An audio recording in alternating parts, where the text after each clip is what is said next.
নমস্কাৰ সকলোকে। কাম বনবোৰ হ'ল চাগে মোৰ এতিয়াহে হ'ল আৰু মোটামুটি মেট্ৰিকৰ ৰিজাল্ট দিছে আজি। আমাৰ ঘৰত আকৌ এইবাৰ মেট্ৰিক দিয়া কোনেও নাই।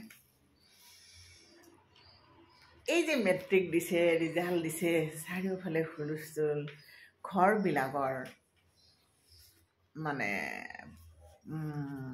যাৰ ঘৰৰ ল'ৰা ছোৱালীয়ে ভালকৈ পাছ কৰিছে, ঘৰখন উদুলি মুদুলি হৈ পৰিছে, মাক দেউতাকৰ উৎকণ্ঠাৰ অন্ত পৰিছে, হয়নে নহয়? কিমান এটা ভাল লগা দিন। এই দিনটোত নিজৰ দিনটোলৈ, নিজে মেট্ৰিক পাছ কৰা দিনটোলৈ মই বাৰে বাৰে উভতি গৈছোঁ। সেয়া 1984 কথা, 1984 চনৰ। সেইদিনাও মেট্ৰিকৰ ৰিজাল্ট দিছিল, পৰীক্ষাৰ্থী আছিলোঁ। আমি তেতিয়া আমাৰ গাঁৱত বহুত ল'ৰা ছোৱালী একেলগে পৰীক্ষা দিছিলোঁ। মই, লতিকা, মল্লিকা, প্ৰণীতা, সৰজু, মীৰা, জিতু, তাৰপিছত বাবুল, তাৰপিছত প্ৰতুল, নিতুল, এনেকৈ প্ৰায় আমি 20জনমান আছিলোঁ ল'ৰা ছোৱালী গাঁওখনত মেট্ৰিক দিয়া। আৰু সেইদিনা আটাইতকৈ ভাল ৰিজাল্ট কৰিছিল মীৰাই, তাৰপিছত আছিল মল্লিকা, আৰু আমাৰ বাকীবিলাকৰ ৰিজাল্টবিলাক মানে আৰু অলপ কম আছিল তাহাঁততকৈ। 64%, কমো নহয়। মই আৰু তেনেকৈ ভাবোঁ, পঢ়া শুনাত সিমান ভাল নাছিলোঁ হে। অৱশ্যে লগৰবিলাকে বা স্কুলৰ টিচাৰবোৰে ভাল বুলিয়ে কয়, আজিও কয়, লীলা কিন্তু ভাল ষ্টুডেণ্ট আছিল দেই, এনেকৈ কয়। কিন্তু মই নিজেই নিজক কওঁ আৰু সঁচা কথা ক'ব লাগিব, মই সিমান চোকা নাছিলোঁ। পঢ়াত মই চোকা নাছিলোঁ, যদিও বহুতে চোকা বুলি কয়, কিন্তু মই নিজক জানো মই সিমান চোকা নহয়। কিন্তু ভাগ্য যে মানে কি বুলি ক'ম, যিখিনি পঢ়োঁ সেইখিনি কৃপা কৰে আৰু সেইটো ভাল সাংঘাতিক ৰিজাল্ট নাই হোৱা।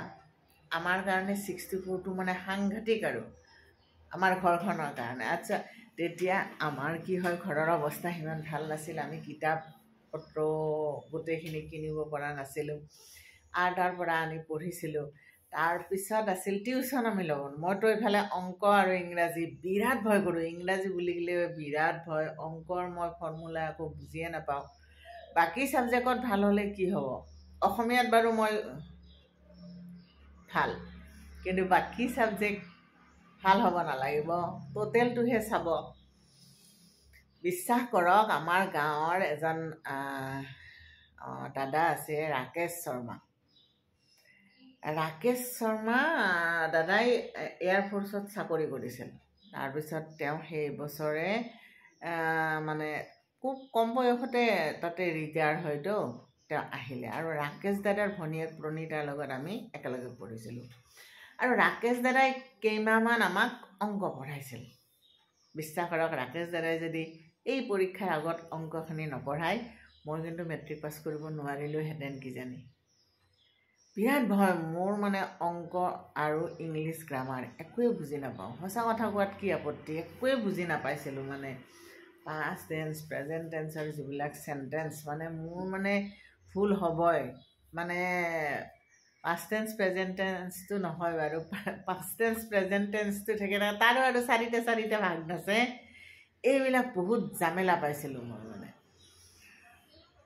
কিন্তু তেনেকৈ গ'লোঁ গাঁৱত, বহুতে কিন্তু ঠাট্টাও কৰিছিল যে এই তাই পাছ কৰিব নোৱাৰিব, ক'ত পাৰিব, তাহাঁতৰ ঘৰত চোকা ল'ৰা ছোৱালীয়ে নাই, এনেকৈ ধৰণে বহুতে ঠাট্টা কৰিছিল। পৰীক্ষা দিব যাওঁতেও আনকি পৰীক্ষা দি আহিলে এনেকৈ কৈছিল, পৰীক্ষা কেনে হ'ল, বেয়া হোৱা নাই বুলি ক'লে, বেয়া হোৱা নাই, উল্টাবি যা, এনেকৈ কৈছিল। আচ্ছা, মানুহে মানে কি জানে নাই, মানুহে ভাল ক'লে পাহৰি যাব পাৰে, কিন্তু বেয়া হোৱাটো পাহৰি নাযায় হে। এই যে মানুহে সৰুৰ পৰা কিমান কোবাই থাকিল, সেই কোব দিয়া মানুহবিলাকক এটা কোব পাহৰা নাই, মেমৰিৰ পৰা কোনো মানে এই যে ভাল কথাবিলাক মনত পৰিলেও সেই কোব খোৱা কথাকেইদিনা কিন্তু মনত থাকে মানে কোনে বেয়াকৈ কৈছিল কোনে ভালকৈ কৈছিল সেই কথাবিলাক খুব মনত পৰে আৰু এমাহ গ্ৰামাৰ পঢ়াইছিল প্ৰমথেশ শৰ্মা এতিয়া আমাৰ গাঁৱত নাথাকে তেখেত প্ৰমথেশ দাদা বুলি তেওঁ গ্ৰামাৰ পঢ়াইছিল একমাহৰ কাৰণে গাঁৱলৈ আহিছিল আজিকালি গাঁৱলৈ নাহেই দাদা এতিয়া ক'ত থাকে কি কৰে সেইটোও মই নাজানো আচ্ছা প্ৰমথেশ দাদাই কৰিছিল কি একমাহ আমাক ফ্ৰীতে আমাৰ মেট্ৰিক দিয়া ল'ৰা ছোৱালীখিনিক একমাহ গ্ৰামাৰ পঢ়াইছিল তেতিয়া অলপ অলপ ব্ৰেইনত আৰু টাচ কৰিছিল আৰু ৰাকেশ দাদাই অংক পঢ়াইছিল কিনো যাদু আছিল মানে পঢ়োৱাত মানে বুজি পাই গ'লোঁ সেই বহুতখিনি আৰু তেনেকৈ 64% পাই মেট্ৰিকত পাছ কৰি গ'লোঁ আজিৰ নিচিনা মানে তেতিয়া আমি 9, 8, 9, 10 গোটেইবিলাক পঢ়িব লাগিছিল মেট্ৰিকত 64 পোৱাটো বহুত ডাঙৰ কথা বুলি ভাবিছিলোঁ আমাৰ ঘৰত সেইদিনা আৰু পাৰ্টি কাটা বিস্কুটেৰে দোকান আছিল ঘৰত কাটা বিস্কুটেৰে একদম বিৰাট পাৰ্টি আৰু বিৰাট ফূৰ্তি মাহঁতৰ দাদাহঁতৰ বাইদেউহঁতৰ আৰু সৰু দাদাই এটা মোক ঘড়ী দিছিল মানে বগা চেনৰ মানে চেনডাল মানে চিলভাৰ কালাৰৰ আছিল ঘড়ীটোৰ আৰু মোৰ মানে ঘড়ীৰ প্ৰতি মোৰ সাংঘাতিক এটা নিচা আছিল কি ক'ম আৰু সেই ঘড়ীটো HMTৰ আছিল নে কি আছিল মই পাহৰিলোঁ দেই তাতত মানে সূতা এডাল লাগিছে কৰোঁ আজি আলমাৰি চাফা কৰোঁতে চিটিকি পৰিল চাগে আজি কি জানে আলমাৰিটো চাফা কৰিলোঁ পুৰণা সেই জোৰণৰ কাপোৰযোৰ ওলাইছোঁ আপোনালোকক দেখাম ৰ'ব মোৰ জোৰণৰ মুগাৰ কাপোৰযোৰ আৰু মেইন ছেটযোৰ আজি উলিয়াইছোঁ সেই দুযোৰ মই ভাবিছোঁ মেখেলাখন এখন কলা চাদৰৰ লগত এবাৰ এইকেইদিনতে পিন্ধিম বিহু আহিল যিহেতু দেখাম ৰ'ব আপোনালোকক মেট্ৰিকৰ কথাখিনি কৈ লওঁ মানে কি আৰু সৰু দাদাই এটা ঘড়ী দিছিল আৰু মোৰ এতিয়াও মনত পৰিলে দুখ লাগে ঘড়ীটো মই কাকো পিন্ধিব নিদিওঁ মাজুৱেদি মানে ইমান ইচ্ছা কৰে ক'ৰবাত গ'লে ঘড়ীটো পিন্ধিবৰ কাৰণে মই নিদিওঁ মোকহে দিছে মই কিয় দিম তেনেকুৱা কিন্তু এতিয়া মোৰ কথাটো মনত পৰিলে বিৰাট দুখ লাগে যে কিয় নিদিলোঁ মই তাক পিন্ধিবলৈ তেতিয়া কাজিয়া কৰি কেতিয়াবা তাই পিন্ধি যায় কিন্তু মোৰ মানে বিৰাট ওস্তাদ আৰু মোৰ ঘড়ীটো মানে ময়ে পিন্ধিম আৰু এনেকুৱা ওস্তাদি আছিল পিছলৈ লাহে লাহে কমি গ'ল নিচাটো পিছত আৰু কোনে নিলে তাৰ হিচাপে নাই তেনেকুৱা কিন্তু মোৰ যেতিয়া মানে কি বুলি ক'ম যেতিয়া মই হেণ্ডিকত পঢ়িছিলোঁ তেতিয়া মই এটা ঘড়ী এটা কিনিছিলোঁ সেইটো কিন্তু মই নিজে কিনিছিলোঁ দেই মই কৈছোঁ ঘড়ীৰ প্ৰতি মোৰ সাংঘাতিক এটা দুৰ্বলতা আছে আৰু তাৰপিছত আমাৰ এওঁৰ লগত যেতিয়া মোৰ প্ৰথম বিয়াৰ যোজা চলিছিল তাৰপিছত তেতিয়া যিহেতু তেওঁ যেতিয়া গম পাইছিল যে মোৰ মানে ঘড়ীৰ প্ৰতি সাংঘাতিক দুৰ্বলতা তেওঁ এটা মোক মানে ধুনীয়া গল্ডেন কালাৰৰ ঘড়ী এটা গিফ্ট দিছিল তাৰপিছত এবাৰ দেৱালীত তেওঁ এটা মোক ঘড়ী গলৰ ছেট আৰু কাণৰ এনেকৈ এটা সোণৰ নহয় দেই কি ছেট এটা উপহাৰ দিছিল মই ধুনীয়াকৈ সেইটো ৰাখি থৈ দিছোঁ আজিও এই যে ঘড়ীটো এনেকৈ ঘূৰোৱা ঘড়ীটো তাৰপিছত এদিন দেখাম ৰ'ব উলিয়াই আপোনালোকক ডিঙিৰ এটা ছেট কাণফুলিৰ লগত মানে 24 কেৰেটৰ কিবা যে আজিকালিও আছে সেইবিলাক সেইটো মানে চিম্পুল আৰু ঘড়ীটো চিম্পুল গলৰ ডাল কাণৰ চিম্পুল মই ধুনীয়াকৈ ৰাখি থৈ দিছোঁ কাৰণ কিছুমান বস্তু মানে ভাল লাগে মই প্ৰথম নিজৰ দৰমহাৰে লোৱা শাড়ীখন মই আজিও ৰাখি থৈ দিছোঁ সেইখনো আজি মই উলিয়াইছোঁ মানে মাজে মাজে অলপ দাগ পৰিছে ভাবিছোঁ অলপমান ধুই দিম নোধোৱাৰ আগতে আপোনালোকক দেখাম ৰ'ব ভাবিছোঁ কিন্তু এই যে মেট্ৰিকৰ ৰিজাল্টটো দিলে মনটোৰ সেই দিনবোৰলৈ ঘূৰি যায় আৰু ঘূৰি যোৱাৰ লগে লগে ভাল লগাৰ লগে লগে বেয়া লগা কথা কিছুমানো মনত পৰে এই যে মানুহ চুবুৰীৰ সকলোৱে দৌৰি আহিছিল বাবুলি পাছ কৰিছে মেট্ৰিক পাছ কৰিছে চাহ খুৱাব লাগিব ইমান ভাল ৰিজাল্ট কৰিছে তেতিয়া 64% পোৱা মানে বহুত ভাল ৰিজাল্ট আৰু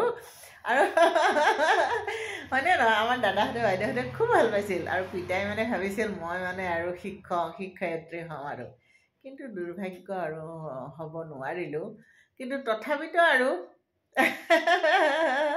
তথাপিতো চলি থাকিলোঁ। শিক্ষয়িত্ৰী কম শিক্ষয়িত্ৰীও নহয় দিয়ক, আমি প্ৰত্যেকগৰাকী নাৰীয়ে একোগৰাকী শিক্ষয়িত্ৰী। আমি ল'ৰা ছোৱালীক শিক্ষা দীক্ষা দি ডাঙৰ দীঘল কৰিছোঁ নে নাই? প্ৰতিটো মানে ফাৰ্ষ্ট ষ্টেজটো তাহাঁতৰ শিক্ষাৰ আমিয়েতো শিকাইছোঁ। গতিকে আমি প্ৰত্যেকগৰাকী নাৰীয়ে একোগৰাকী শিক্ষয়িত্ৰীও হয়। আমি প্ৰত্যেকগৰাকী নাৰী একোগৰাকী ডাক্তৰণীও হয়।